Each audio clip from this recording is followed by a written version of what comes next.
mengawali berita pertama pada hari ini. Bersama unsur Forkompimcam, Polsek Bayung Lincir dan Polres Musi Banyuasin melakukan sidak ke lokasi tempat penyulingan minyak ilegal.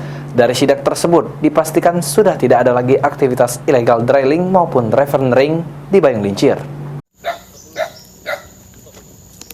Mengantisipasi timbulnya korban jiwa serta kerusakan lingkungan yang ditimbulkan oleh aktivitas ilegal drilling dan ilegal refinery di Polsek Bayung Lincir Musi Banyuasin, Polsek Bayung Lincir dan Polres Muba bersama Forkompimcam melakukan sidak ke tempat penyulingan minyak ilegal. Dari operasi tersebut, Polsek Bayung Lincir memastikan tidak ada lagi aktivitas ilegal drilling maupun refinery yang beroperasi di wilayah Kecamatan Bayung Lincir.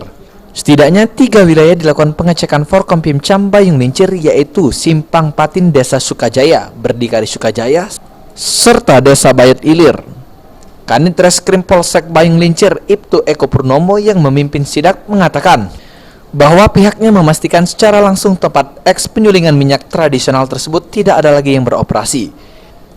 Mohon izin melaporkan pihak personil Polsek Bayung Lincir bersama dengan Ramil Bayung Lincir dan untuk Kecamatan Bayung Lincir melaksanakan patroli di seputaran wilayah Dusun Patin, Desa Sukajaya dalam rangka penertiban kegiatan aktivitas masyarakat yang melaksanakan illegal drilling berupa refinery atau penyulingan minyak mentah.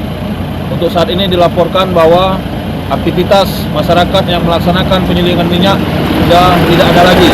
Situasi dalam keadaan aman dan kondusif. Demikian yang dilaporkan. Assalamualaikum warahmatullahi wabarakatuh. Eko juga menyebutkan jika pihaknya melaksanakan tugas sendiri demi keselamatan dan keamanan masyarakat. Ruzi Iskandar, PAL TV.